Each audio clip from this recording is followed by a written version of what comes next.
Foi o maior conflito armado de toda a América Latina. Ela durou de 1864 a 1870. Vale lembrar que nessa guerra existem várias versões diferentes sobre ela. Uns dizem que foi de um jeito, outros dizem que foi de outro, e outro ainda vai falar que ambos estão errados. Então existem várias versões dessa mesma guerra, várias interpretações da mesma fonte histórica.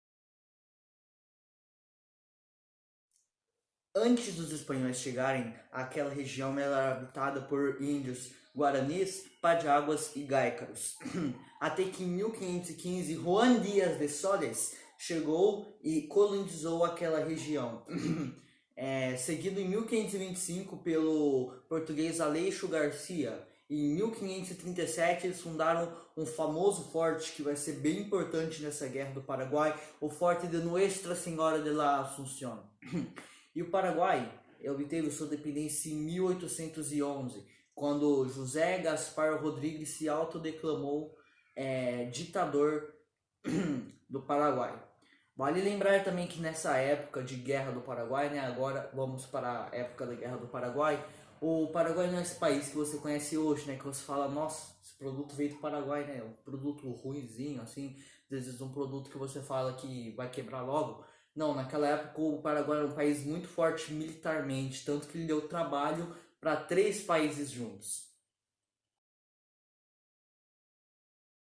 A Tríplice Aliança, logicamente, foi uma aliança entre o Brasil, que na época era um império governado pelo Dom Pedro II, e a Argentina, que era uma república, e o Uruguai, que estava passando por uma guerra civil que entre o Partido dos Blancos, que estavam no poder, e os Colorados, que se revoltaram.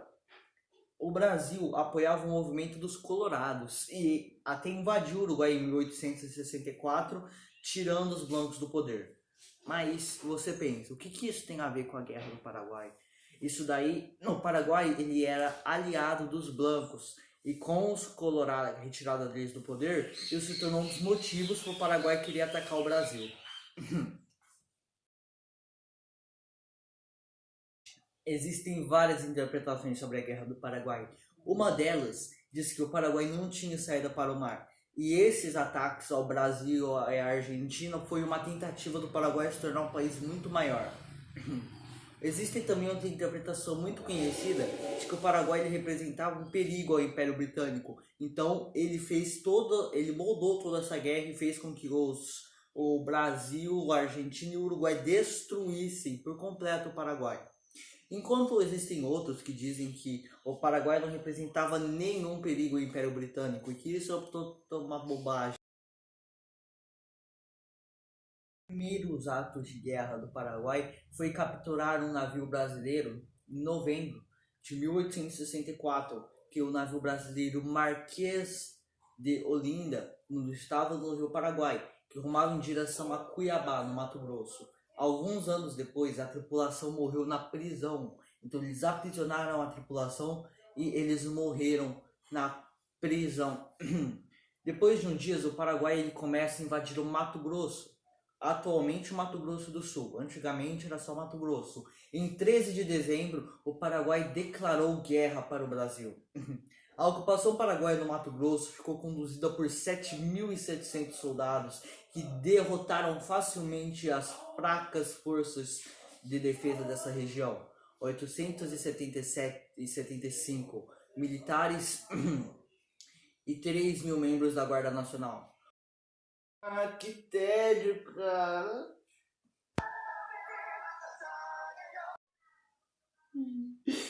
Mas que...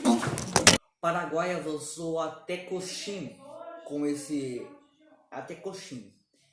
Esse território continuou sob posse do Paraguai até meados de 1868, já lá pro fim da guerra, né? Principalmente devido à dificuldade de acesso ao Mato Grosso. Naquela época, o único caminho para a província consistia na navegação dos rios da Bacia da Platina. Então, por exemplo, não existiam rodovias e essas coisas. A locomoção era muito difícil, então foi muito fácil o Paraguai chegar lá. Tinha muitos poucos soldados. Então, ele dominar aquela região foi, pois focou suas forças para o Rio Grande do Sul. que era o local que eles queriam mesmo, a Bacia do Prata. Mas para chegar lá eles precisavam passar primeiramente pela Argentina. Então o Paraguai decidiu invadi-la, pois ele pediu para a Argentina para poder passar pelo território dela e ela não permitiu. Então, Argentina, puedo passar por seus territórios? Não. Então ele invadiu Corrientes e capturou algumas cidades e rios da região.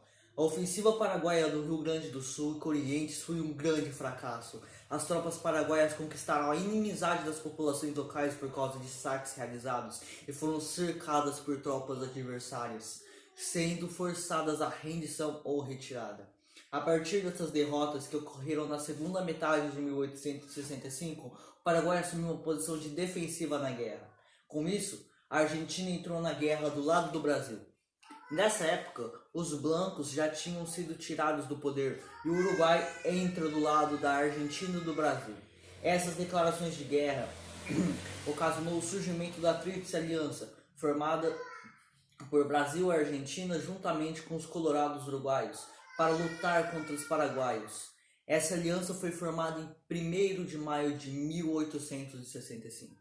Os argentinos estavam extremamente despreparados para uma guerra. O Brasil tinha mais ou menos 18 mil homens. Então foi criada uma campanha chamada Voluntários da Pátria, que no Brasil deu certo e ele conseguiu aumentar o número de soldados durante os anos. Já a Argentina não obteve muito sucesso na hora de recrutar soldados, pois muitos argentinos não queriam se envolver nessa guerra. Já o Uruguai contribuiu com mais ou menos 5 mil homens. No início de junho de 1865, o Paraguai iniciou uma invasão passando por Misiones, na Argentina, e chegando em São Borja, no Rio Grande do Sul. Neste meio tempo, o Brasil bloqueou os Rios do Prata, então o Paraguai fez um ataque surpresa nesse lugar, assim começando uma batalha extremamente importante.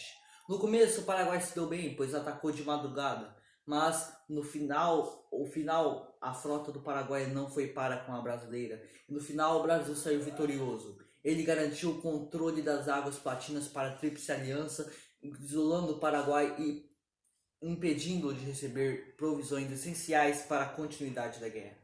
O Paraguai ainda conseguiu avançar pelo rio Uruguai, capturando a cidade de Uruguaiana e quase chegando em território uruguaio, mas eles foram parados pelo Tríplice Aliança. A partir desses acontecimentos, o Paraguai ficou mais na defensiva e a Tríplice Aliança na ofensiva. Em abril de 1866, a Tríplice Aliança invadiu o sul do Paraguai e capturou a fortaleza de Itapiru. Alguns dias depois, o Paraguai fez um contra-ataque surpresa em Tuiuti, iniciando a maior e mais sangrenta batalha da guerra, onde o Paraguai tem vantagem no começo, mas no fim a Tríplice Aliança ganhou. Depois disso, a guerra se resume na Tríplice Aliança avançando sobre o Paraguai e ele defendendo e fazendo ataques com a intenção de expulsar os aliados. Por isso, será um pouco mais resumido daqui em 66. Os aliados atacam o forte de Curupaiti e são destruídos pelos paraguaios. Depois disso, os aliados ficam estagnados e muitos argentinos e uruguaios saem da guerra, pois os aliados e paraguaios tiveram muitas mortes pelas doenças. Vale lembrar que depois dessa batalha, em outubro, quem assume o comando do exército brasileiro é o Luiz Alves de Lima e Silva, que se tornaria o Duque de Caxias, considerado um dos militares mais experientes do exército brasileiro. Ele foi o responsável por uma série de triunfos militares que tinha como objetivo conquistar o Forte de Humaitá, capturado em 19 de fevereiro de 1868. Assim, as tropas aliadas puderam avançar no território paraguaio. Depois disso, os aliados vão até Assunção, que é a capital do Paraguai, né? Mas antes, eles decidiram capturar alguns fortes. Foi aí que começou a famosa Dezembrada. Ela consiste em 3 batalhas travadas em Itororó, Avaí e Angostura e Lomas Valentinas, em dezembro de 1868. Em seguida, as tropas aliadas marcham sobre a cidade de Assunção. Em janeiro de 1869, eles chegam em Assunção. Para o Duque de Caxias e muitos outros, a guerra acabou nesse ponto. Mas Solano Lopes foge para o norte e não se rende. Nessa parte da guerra, o Duque de Caxias deixa o comando do exército e quem assume o comando é o Conde Dan, marido da princesa Isabel. A caçada sulana encerrou-se na Batalha de Cerro Corá em março de 1870, quando os soldados brasileiros mataram o ex-ditador paraguaio. Foi assim que a Guerra do Paraguai acabou. Corre! Volta aqui, seu miserável!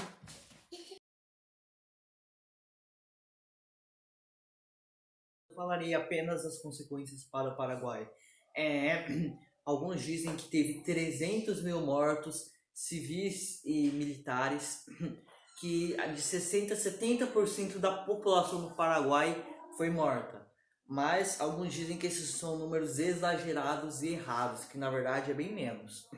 Mas o que é certo é que o Paraguai ele ficou muito para trás das indústrias, ele não conseguiu se industrializar direito e virou o que virou por causa dessa guerra aí, dessa tentativa de expansão, nessa tentativa de se tornar um país maior, ele ficou menor e se prejudicou muito mais. E é isso a Guerra do Paraguai. Espero que vocês tenham gostado desse vídeo. Por favor, deixe seu like, esse vídeo demorou muito para fazer. Compartilhe aí com todos os seus amigos. E é isso. Valeu!